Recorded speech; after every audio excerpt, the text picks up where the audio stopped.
Okay guys, I've got a lot of requests on how I did my 6-inch Star Wars Black Series Stormtroopers. This one here, as you can see, is based off of the video game, the Stormtrooper Commander. What I'm going to do is show you the paint I used, what I sealed it with, and do some close-up shots of some of the detail that I've done. Here are some close-up shots of the Stormtrooper. Just rotate him around. The paint I used was a mixture of blue and black. I'll get to that in just a second. But as you can see, what I did was I did a black wash over the standard white Stormtrooper. This was, in fact, just the plain Stormtrooper, not the Sand Trooper. I do have some of those, and I'm probably going to do some more videos on that later. But, so yeah, so you can see that what I did was I weathered it. I painted it with the blue and black mixture.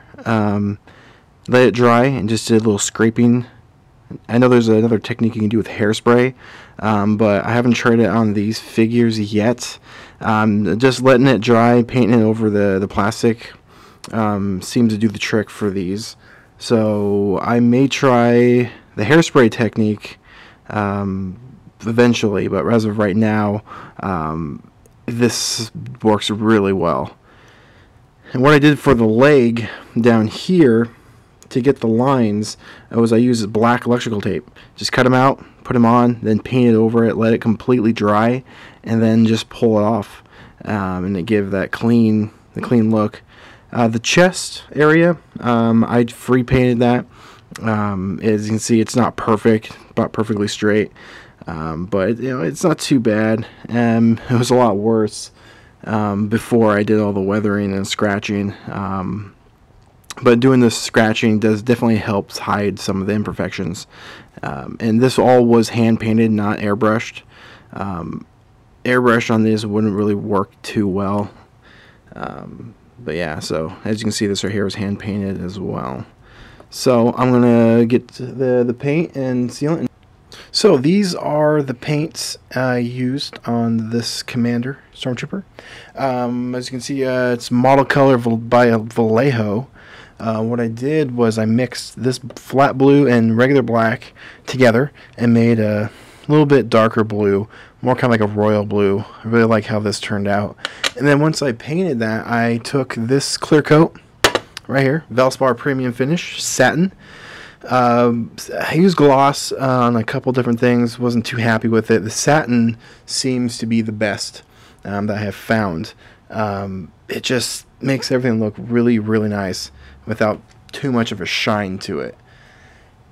Now, the only problem with this particular brand, I've used some others and they weren't too bad, but the Valspar tends to leave a pretty strong odor for quite a while. You kind of have to leave this out overnight in a well-ventilated area to get the smell away.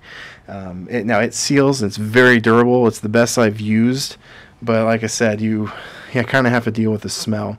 And it's not really the paint itself. It's just the vehicle, like propellant that is used in the can, that's causing the smell. I've used some Krylon satin, and it doesn't seem to dry as hard, and it tends to scratch off pretty easily. This right here seems to dry hard enough to where you can beat it up and it don't have to worry about the paint coming off. So it does really well. I've tried other brands of paint, but this one seems to be the best. Don't use Testors. Testors is pretty bad. I've tried it. It's splotchy. It dries really thick. You can see the paint strokes from your brushes. This stuff, when you put it on, it spreads really easy. You can't tell that you used a paintbrush. It actually looks like it has been done by an airbrush, which is really good. And it mixes pretty well. If you let it sit overnight, and like in this bottle here, you can kind of, I don't know if you can see that on the camera, but it will separate and you have to mix it up again. But by far, Vallejo, I have found, is the best for what I'm doing anyway. I know a lot of D&D minifigure painting people use this, and it shows. It's really good. enough about the paint. Let's move back on to the actual Stormtrooper. Well, here he is in all his glory. This blue is just amazing, I think. It just stands out really well. Now for the wash, what I did is just do the dry brush technique. And if you're familiar with dry brushing, all it is you get your brush wet with paint and then just start brushing it onto like a paper towel until it's basically dry. And then with that, all that's left is like all around his chest and legs I did there is just the residue left over from the actual paint, and that's dry brushing. What I did for the weathering, all the scratches, is I used a toothpick. It works really well. It's kind of a natural kind of looking if he was like battle damaged and and all that. And like I said before, to get the lines on his leg, all I did was use some black electrical tape. And when you use that, you got to make sure you seal it all the way. Don't leave any cracks in the tape for where the paint can get underneath it. You want to make sure it's completely smooth, flat, and set. And then when you paint it. Don't do too many coats because it will leave a little raised up right around where you're going to pull the tape from. And once it's completely dry, that's when you can pull it off. And then when I let that dry a little bit longer, and then I just did some scraping. And as you can see with the the clear coat, it's durable. You don't have to worry about the paint ever scratching off again.